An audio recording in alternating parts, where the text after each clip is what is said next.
बहुत समय पहले की बात है। एक बहुत ही सुंदर और शांत जंगल था जिसका नाम था सुंदरवन। इस जंगल में सभी जानवर प्रेम, सौहार्द और एकता के साथ रहते थे। हर सुबह सभी जानवर दूसरे जंगल पर काम करने चले जाते और उनकी पत्नियां और बच्चे मिलजुल कर अपना दिन बिताते। शाम होते ही सभी जानवर इकट्ठा होते बड़े बरगद के पेड़ के नीचे और एक दूसरे से अपने दिन भर के अनुभव साझा करते। बच्चे सभी एक ही गांव के स्कूल में पढ़ते, जिसका प्रधानाचार्य था एक बूढ़ा समझदार उल्लू पंडित उल्लू राम। बच्चों को पढ़ता है, एकता में ही शक्ति है। हम सब लोगों को एकता और भाईचारे से रहना चाहिए और गलत संगत से दूर रहना चाहिए। एक दिन एक चतुर और चालाक लोमड़ी, जिसका नाम था लालची लोमड़ी, सुंदरवन के पास से गुजर रही थी। लालची लोमड़ी मन मन में सोचती है, यहाँ तो सब बड़े प्रेम से रहते हैं। अगर मैं यहाँ कुछ दिन रह जाऊं तो अपना काम बना सकती हूँ। राजा शेर बहादुर, क्या मैं कुछ दिन आपके सुंदरवन में रह सकती हूँ? राजा शेर बहादुर बोला, जब तक तुम शांति से रहोगी तब तक तुम्हारा यहाँ स्वागत है। पर लालची लोमड़ी कहाँ अपनी गंदी आदतों से बाज आने वाली थी। कुछ ही दिनों में लालची लोमड़ी ने जानवरों के कान भरने शुरू कर दिए। लालची लोमड़ी धीरे से हिरन रानी से बोली, हिरन रानी, तुम्हारे बच्चे सबसे सुंदर हैं, बाकी सब जलते हैं तुमसे। लालची लोमड़ी फिर धीरे से हाथी दादा से बोली, हाथी दादा, सब तुम्हारे भरोसे काम करवाते हैं, लेकिन तुम्हारी इज्जत कोई नहीं करता। लालची लोमड़ी फिर धीरे से तोते चाचा से बोली, तोते चाचा, सब तुम्हारा गाना सुनते हैं, लेकिन तुम्हारे पीछे हंसते भी हैं। धीरे धीरे जानवरों के बीच दूरी आने लगी।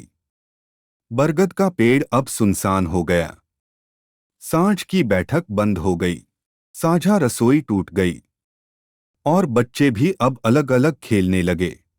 अब सब केवल लालची लोमड़ी की बात मानने लगे और उससे सलाह लेने लगे।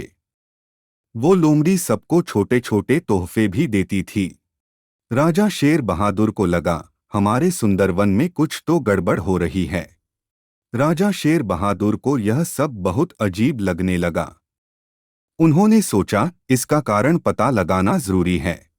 राजा शेर गर्जना करते हुए दहाड़ा, मैं सुंदरवन की रक्षा के लिए 5 गुप्त जासूस नियुक्त करता हूँ। पहला कालू कौआ, जो ऊंचे पेड़ों से सबकी बातें सुन सके।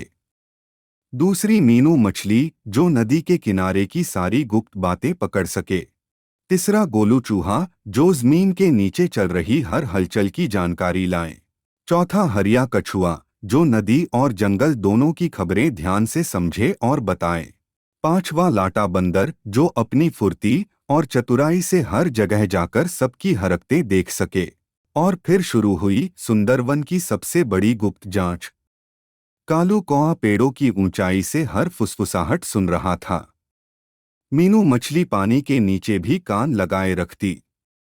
गोलू चूहा जमीन के नीचे सुरंगों में चुपचाप चल रहा था। हरिया कछुआ धीरे धीरे लेकिन समझदारी से हर बात जोड़ रहा था। और सबसे तेज और फुर्तीला लाटा बंदर, जो एक पेड़ से दूसरे पेड़ कूदते हुए सब देखता, सुनता और तुरंत रिपोर्ट करता। सभी जासूस अपने अपने काम में लग गए। गोलू चूहा जमीन के नीचे की गतिविधियों पर नजर रखता। हरिया कछुआ सबसे समझदार था, जिसने सबकी जानकारी इकट्ठा कर ली। हरिया कछुआ गंभीर आवाज करके बोला, महाराज, लालची लोमड़ी ही इस साजिश की जड़ है। राजा शेर ने तुरंत सभी जानवरों को बरगद के पेड़ के नीचे बुलाया। राजा शेर गर्जना करते हुए दहाड़ा, लालची लोमड़ी, तुमने हमारे सुंदरवन की एकता तोड़ी है।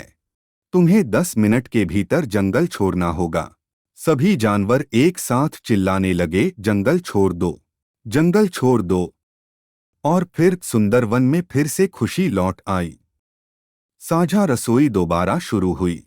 बच्चे फिर से साथ खेलने लगे। बरगद के नीचे फिर से शाम की बैठकें होने लगीं। और फिर पंडित उल्लू राम बोला, बच्चों, हमेशा याद रखो, जो एकता को तोड़ता है उससे हमेशा सावधान रहो।